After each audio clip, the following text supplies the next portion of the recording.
Hi guys, welcome to the Weekly Roundup show.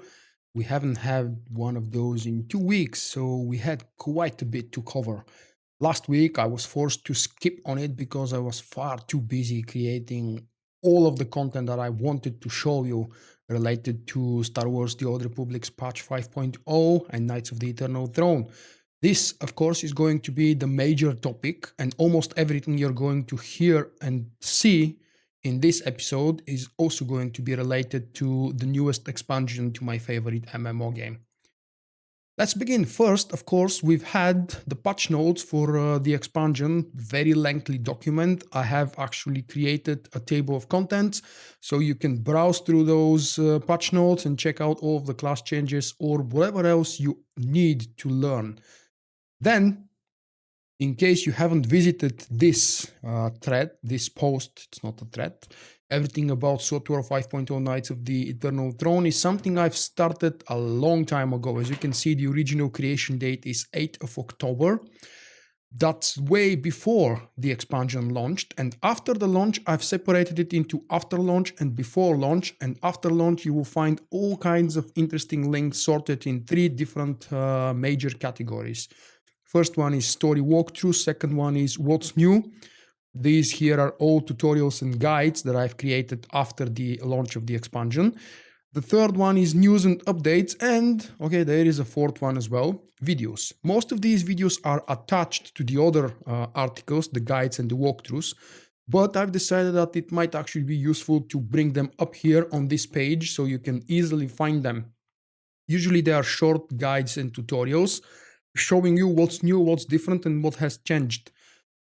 What I would like to turn your attention to are the following so far 4. The 5th one comes probably in less than 2 days.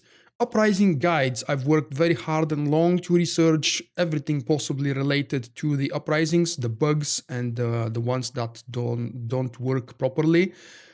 This is my guide for Crimson Fang in both hard mode, veteran mode, and story mode, obviously, when master mode is available. And if I can afford to do it with my currently available gear, I will be doing it. That's more than obvious.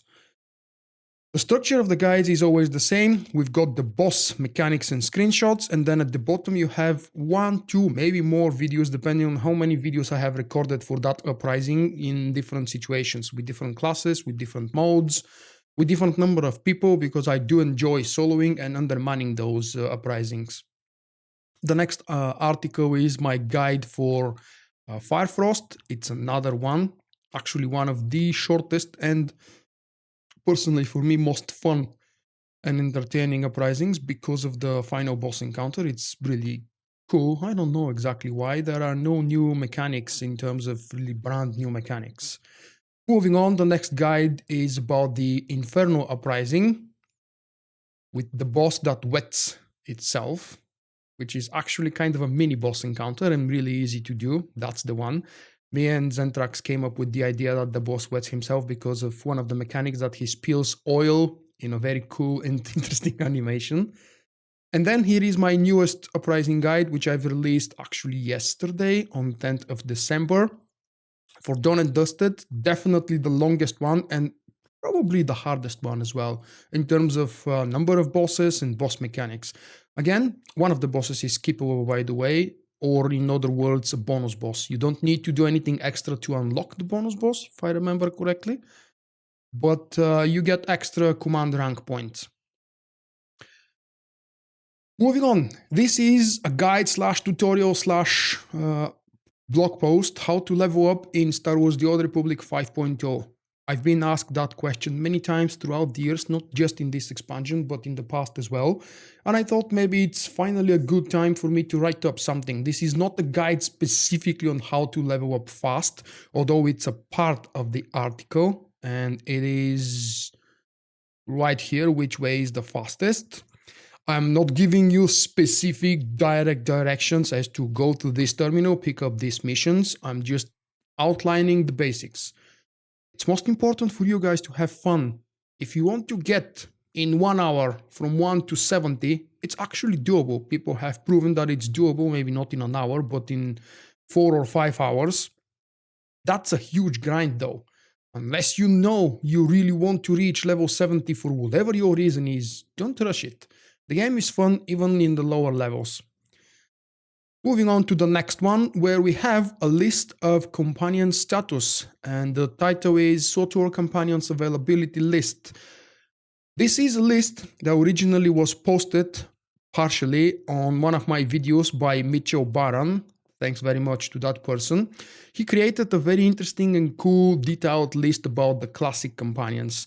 What I did is I've received his permission to use that list. I've expanded it a little bit by adding links to guides and videos that I've created in the past related to those companions. So if you're wondering, for example, where exactly Lord Scourge has been mentioned in Knights of the Eternal Throne, there is the link for you.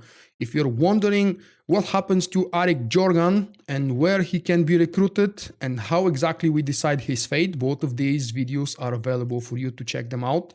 Or if you want to learn where these things are happening so you can determine when to expect them on your own story playthrough. Down below, I have expanded the guide a little bit, and I will keep expanding it in the near future with other companions. These are new and not class specific, not origin or classic companions, such as Zoom. We recruited Zoom in the bonus chapter from Fallen Empire. Dartmar, spoiler alert, who has been defeated in the first chapter of Fallen Empire, and so on and so on. Very interesting list, and I would like you to help me build it and help me fix it if you find the missing link or something that I've missed, a full companion maybe that I've forgotten to add, because we have really so many of them. Write me a note or post it down below as a comment, and I will do my best to add it immediately. Moving on 8th of December, for me it was 9th because Bioware does them after midnight my local time now, we've had the so-called post-launch and December events producer livestream. We didn't learn too much. The best part of that developer or producer livestream was the first one, community topics. Charles Boyd and Ben Irving, Eric Musco wasn't here, I need to fix that. Eric Musco was missing. I didn't understand why. I don't really care too much about why, whatever his reason is. Maybe he's taking a day off or a vacation or a holiday. Anyway, the best part of the live stream was community topics. Read those. And of course, if you prefer, the whole full recording is available at the bottom of the article. The live stream was about 40-ish minutes. And it wasn't filled through the roof with blabbering and laughing. So yes, they did talk a lot about the game. They're fully aware that we don't like the RNG system, which is my next highlight, but I'll talk about that in a moment. And I did extract a quite interesting Q&A session.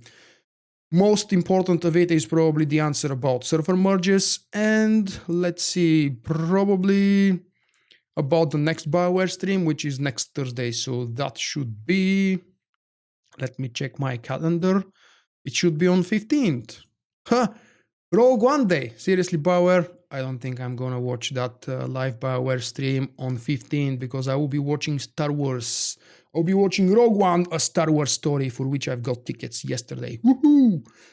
The next is a pure blog post, one of the very rare occasions when I actually sit down and attempt to write a blog post. And this is entitled, If You Do Not Like the RNG Crates in Galactic Command, can you still enjoy Star Wars The Old Republic? The answer is down below. I'm not going to talk about it. I've actually recorded the video on the topic, expanding on what you can read here and talking about different things as well, such as the Commander XP Boost Steam available on the market. One of the worst things to ever appear, possibly only as worst as bad as the level 60 and level 65 tokens, maybe even worse than them.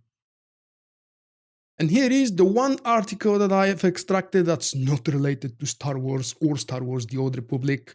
My other favorite game that I've been playing like crazy a lot for the last month or so, Gwent, the Witcher card game, the standalone version. It's currently in closed beta, and I was lucky enough to get an invite about a month ago. I've been trying to stay on top of things, stay updated with everything. So, CD Projekt Red allowed us to see the upcoming patch 0.8.25 changelog, and they've demonstrated most of the changes with live gameplay in a very nicely done, I think 1.5 hours live stream. Very nicely structured, very interesting, and very entertaining as well. The patch notes are a lot. There are a lot and big changes coming to the cards and partially to the gameplay. At the end of the live stream, they've also shown us how the game is evolving. There will be a new leveling system coming soon. There will be new cards coming soon, and so many other exciting things. Lastly, a little bit of sad news before I move to the video parts and Patreon parts.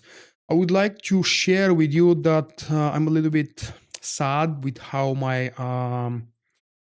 Star Wars Rebels activity has been accepted. I don't know if it's because I'm spoiling a lot in these articles, or maybe you guys weren't even aware that I'm writing reviews and analysis about Star Wars Rebels. Whatever the reason is, it seems that they didn't receive enough attention, and as of now I've decided to stop writing them. I still enjoyed the show a lot. It's a little bit too childish for my personal taste, but at least it's far better than Clone Wars. Forgive me, I never liked Clone Wars, and I admit it. I'm one of those people who didn't like the show. We are few, but never mind. Yep, that's the news. I'm not going to continue writing analysis and reviews articles about Star Wars Rebels. I might actually start just sharing the Rebels Recon show that appears a couple hours after each episode on the official Star Wars YouTube channel. It's a great show. It's usually 6 to 10 minutes long, and it tells us interesting details about the episode that just aired on the Disney Channel, with interesting interviews with some of the cast and the crew, the people working on the show. They reveal secrets that there is absolutely no way for us to learn otherwise. Moving on to the video section, where I would like to show you a few important playlists related to Star Wars The Old Republic, of course. This is my first walkthrough, the Dark Side Edition. All of the chapters are here, as well as the full, finally released from Sony's claim, the full 9-hour walkthrough without stopping. There is, of course, a table of contents if you want to watch the beginning of each chapters, or if you prefer, you can watch each one in separate video. The exactly same thing has been done with the light side walkthrough for Eternal Throne. The first video is the full one for about 8 hours because, well, I knew the story. I made shorter breaks and I managed to do it 1 hour quicker. The next one is my guide series, again related to SWTOR 5.0 after the release, because I have a separate playlist for everything that was announced and explained before the launch of the expansion. All of these videos that you can find in the playlist, all of these things are listed below in the video description, by the way. All of these videos are instructional tutorials and overviews, mostly directed at those of you who don't want to bother browsing internet, Reddit, and the official forums, learning all that information. And to those of you who have been away from the game for long enough and you're just wondering, what the hell is this? Why is it different? What Bioware changed? And things like that. The last playlist on my mind is filled through the roof with gameplay. SWTOR 5.0 Uprisings collects videos of me solo, me with a group, or me with my friend Tank Zentrax doing Uprisings in story and veteran mode. Most of the videos actually are in veteran mode because I very quickly grew bored doing story mode. It appears that I have the experience and eventually the gear, even though my character is still using the level 65 to 24 gear. My other olds are actually in still 220 and 224. But apparently that's good enough gear for me to be able to easily run the veteran mode Uprisings, and I'm not chasing command ranks, so I'm preferring and prioritizing the veteran runs because they are a little bit more fun and at times even challenging. If you don't know, actually, the more people you have in the group, it turns out, the more difficult the run is. It doesn't apply just to Uprisings, to Flashpoint as well. Last, I would like to say a huge thanks to all of you people that have decided to support my content via Patreon. If you don't know what Patreon is, there is a link down below in the description. Take a look. You don't have to participate. Obviously, it's completely voluntary, whatever. And I'm really lucky in December because I've received a whole 3 new patrons in the span of less than 30 hours. Thank you very much, guys. It is the beginning of the month, so right now, right here somewhere, you're going to see a long list of all of these names of people who have been supporting me. And if you would allow me, I would like to mention 3 specific names because they have 1-year anniversary together with me now. It's Josh, Jesse, and Luke. We are reaching 1-year anniversary since me and those 3 patrons of mine have been together. That sounds weird, I know. But these 3 people have been now supporting me for a full year. And that's a wonderful achievement. Thank you, guys. With that, it's time to wrap up the video. I'll see you in the next one. And don't forget that you can find pretty much daily all kinds of videos on my channel.